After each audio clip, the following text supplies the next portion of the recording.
que ni le que mur ko pala kwara po te ba ko no ga de pra te mur ko te ba yo ro ta ko so khai hi ne da le bright tv no bright tv ni da awe hi ne da le bbc ta ko so se ko lo ba pla tho da ba ka ro le ta o da no le afghanistan le ke khai ne wa na ta lu ko lo mur ko te no ta ko so ne te wa ja ne no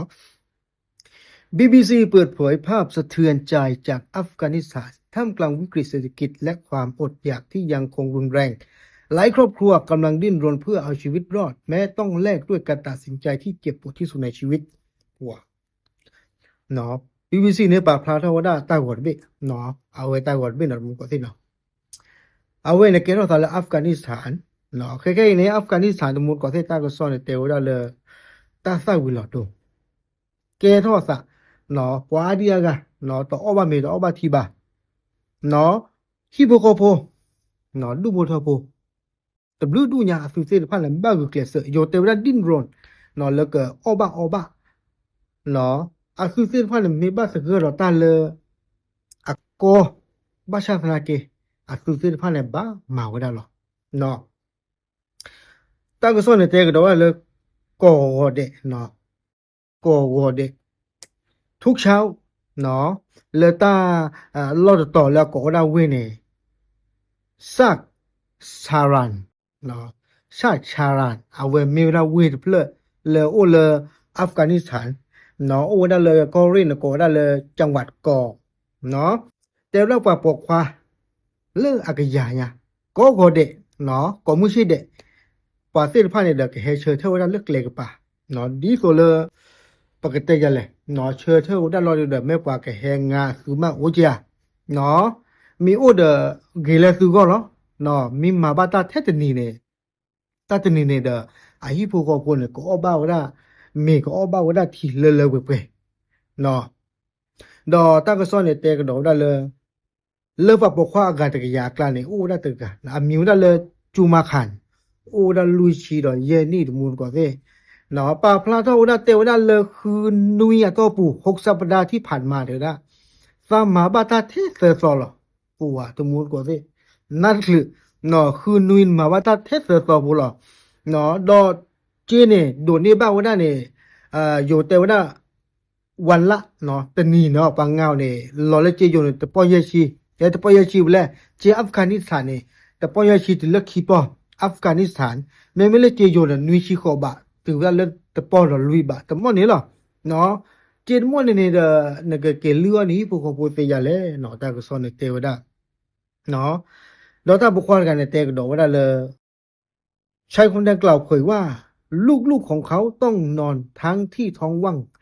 ติดต่อกันหลายคืนเนาะซาโพซินผ้าในบ้านมีไว้ได้เลยตาปกติจะแหละคือเพิ่งกวกว่าต่อบ้านมีบ้านนี่เนาะตะบลูนาลีเนาะซามาดอกซาโพซินผ้าเนี่ยห่อไว้ได้คอโทรเลอร์อาซูเนี่ยหล่อเบภาษาอ้อมีเนาะจนเขาต้องไปยืมเงินจากเพื่อนบ้านเพื่อซื้อแป้งมาประทังชีวิตซื้อได้เลยเอาไว้ในบ้านแหละคือโลได้กว่าจีดีต่อเลยก็แหละปุ๋ยเอาได้โกได้เลยบึงมู่หมอแป้งไม่เลยพูดบ้านเราก็มีเลยปุ๋ยก็คือสะเนาะถ้ามีอ้อบ้าคือสะมีอ้อบ้าเมนเนี่ยจ้ากูยังพันโดลีเนาะอาจารย์เนี่ยเดี๋ยวบ้านเราอ้อได้เลยคือมู่เด้อแต่ว่าเลยไปซื้อแป้งเพื่อมาประทังชีวิต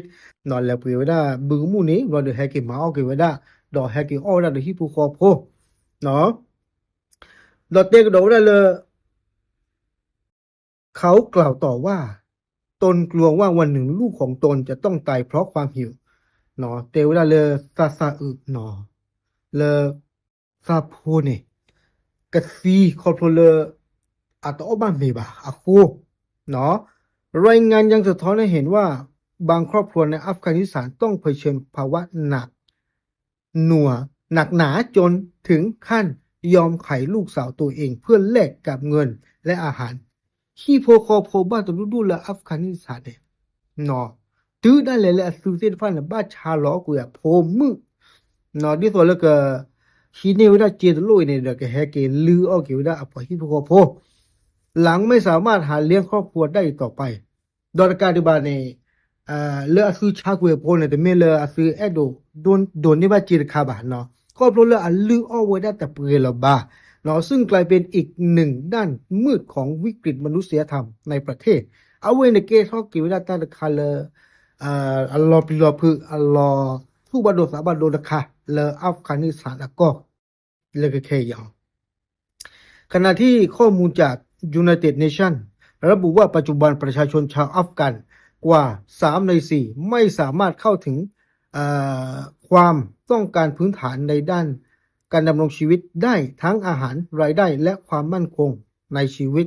ปัวอัตตาเนเดตากซ้อนเนเตกดอกได้เลยUnited Nation อัตตาบาพลาเนเตวได้เลยก็อัฟกานิสถานเคในหมดก็เส้นเนาะ3ใน4แล้วตาพันเลลงมาเลยเด้อไม่ยันนอลุยเกเนอุสเกลีเด้อตาเซเกเนเนโลเตบะเนาะต่อว่าคือเจดโอเจบาเนาะกว่าเส้นพันในเคเนี่ยนันนากิกลีก็หรอเนาะเลยก็อัฟกานิสถานปูไกเนี่ยเดี๋ยวช่วงหลังวันละจิโอเส้นพันดูจิโอดอดูเลยเธอหลังวันละตัวโอว่าเส้นพันเนี่ยปวนตลอดเตวันเนาะคือสารเพลมาคือบ้าบะเนาะสถานการณ์ดังกล่าวกำลังสร้างความกังวลต่อองค์กรด้านสิทธิมนุษยชนทั่วโลกเนาะตาอุตสาห์เส้นพันในเด็กแค่เนี่ยดูเกเท่าว่าเนาะตาบ้าโยเลตากรโดเลเมวดา human rights เส้นพันเนี่ยอากอดุมาเนาะที่มองว่าวิกฤตความยากจนในอัฟกานิสถานกำลังผลักผู้คนจำนวนมากเข้าสู่ทางตันที่ยากจะหลีกเลี่ยงเนาะตาพูดเราเนี่ยตาใส่วิลลาโดเนาะตาพูดตาอยากเดินตบลอยใหญ่เนี่ยเวลาดึกแกเท่าได้ตันหน้าตาพูดเลยกว่าอัฟกานิสถานอาชีพก็พูเอาก็ดูมานี่เหรอทุกคนก็ที่เอาไว้เนี่ยไม่ตาก็ซ้อตะค่ะเนาะตาอยู่กว่าเลี้ยตาแล้วก็อัฟกานิสถานก็เป็นเนี่ยปกติจะเลยอามีเมื่อกว่าเล็กกว่าเลยคนนู้นคนเปลี่ยวให้ชอบเปิดรับประทานเนี่ยกูยังเจ็บบ้าฉันนะเกี่ยวกับเมื่อได้ตาลุกเขยนี่เราไม่อยากโกรธตาลีบานเนี่ยโกรธเลยตาลีบานเนาะเอาไว้ปาลุกเขยนี่ได้คือภาษาเปิดได้อัฟกานิสถานก็พาจีเลยจีเลยเปิดบ้าได้บอลดีตาหมาได้ซีบ้าจะไม่กว่านี่เนาะอ้วนเนี่ยตาสุดาสอนเนี่ยนี่ไม่รู้ว่าผมมุ่งตัวรถเดียวเอาไว้เนี่ยตาเขยตายาเนี่ยโนเนาะเอาไว้เนี่ยมีเวลาตายไม่ตาตอนเลยเกี่ยวกับอัฟกานิสถานก็โอเคเอาไว้เนี่ยไม่ตาก็สอบพูดก่อนเลยมือเตอ นี่ไงตาบลิก